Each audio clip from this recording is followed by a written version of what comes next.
ಶಬರಿಮಲೆ ದೇವಾಲಯ ಸೇರಿ ಪೂಜಾ ಸ್ಥಳಗಳಿಗೆ ಮಹಿಳೆಯರ ಪ್ರವೇಶ 9 ಸದಸ್ಯರ ಸಂವಿಧಾನ ಪೀಠ ರಚಿಸಿದ ಸುಪ್ರೀಂ ಕೋರ್ಟ್.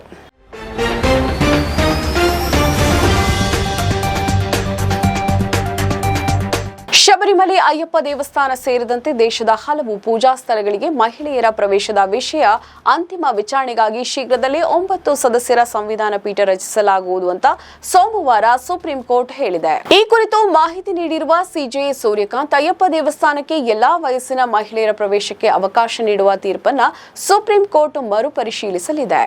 ತೀರ್ಪಿನ ಪರವಾಗಿ ಮತ್ತು ಕೆಲವು ವಿರುದ್ಧವಾಗಿ ಅರ್ಜಿಗಳು ಸಲ್ಲಿಕೆಯಾಗಿವೆ. ಇವೆಲ್ಲವನ್ನು ಆಲಿಸಲು 9 ಸದಸ್ಯರ ಸಂವಿಧಾನ ಪೀಠವನ್ನು ರಚಿಸಲಾಗುವುದು ಅಂತ ಹೇಳಲಾಗಿದೆ. ಏಪ್ರಿಲ್ 7ರಂದು ವಾದಗಳು ಪ್ರಾರಂಭವಾಗಿ 22ರಂದು ಕೊನೆಗೊಳ್ಳಲಿವೆ. ಮಾರ್ಚ್ 14ರ ಒಳಗೆ ಲಿಖಿತ ವಾದಗಳನ್ನು ಸಲ್ಲಿಸಬೇಕಾಗುತ್ತೆ.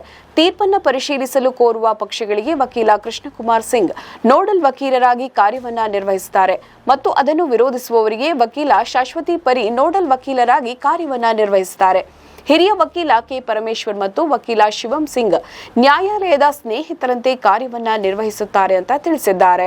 ವಿವಿಧ ಆಚರಣೆಗಳ ಹಿಂದಿನ ಧಾರ್ಮಿಕ ಸ್ವಾತಂತ್ರ್ಯದ ವಿಷಯವನ್ನ ಸುಪ್ರೀಂ ಕೋರ್ಟ್ ವಿಚಾರಣೆ ನಡೆಸಲಿದೆ ಅಂತ ಹೇಳಲಾಗಿದೆ. 2018ರಲ್ಲಿ 5 ನ್ಯಾಯಾಧೀಶರ ಸಂವಿಧಾನ ಪೀಠವು 4:1 ಬಹುಮತದೊಂದಿಗೆ ಶಬರಿಮಲೆಯಲ್ಲಿ 10 ರಿಂದ 50 ವರ್ಷದೊಳಗಿನ ಮಹಿಳೆಯರ ಪ್ರವೇಶದ ಮೇಲಿನ ನಿರ್ಬಂಧಗಳನ್ನು ತೆಗೆದುಹಾಕಿ ಐತಿಹಾಸಿಕ ತೀರ್ಪನ್ನು ನೀಡಿತು.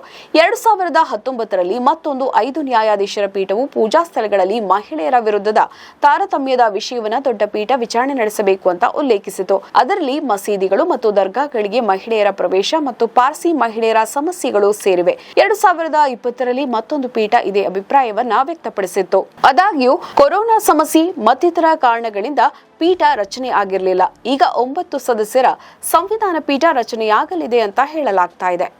ನಮ್ಮ ಈ ವಿಡಿಯೋ ನಿಮಗೆ ಇಷ್ಟ ಆದಲ್ಲಿ ಲೈಕ್ ಮಾಡಿ, ಶೇರ್ ಮಾಡಿ, ಕಮೆಂಟ್ ಮಾಡಿ ಮತ್ತೆ ಸಬ್ಸ್ಕ್ರೈಬ್ ಮಾಡಿ.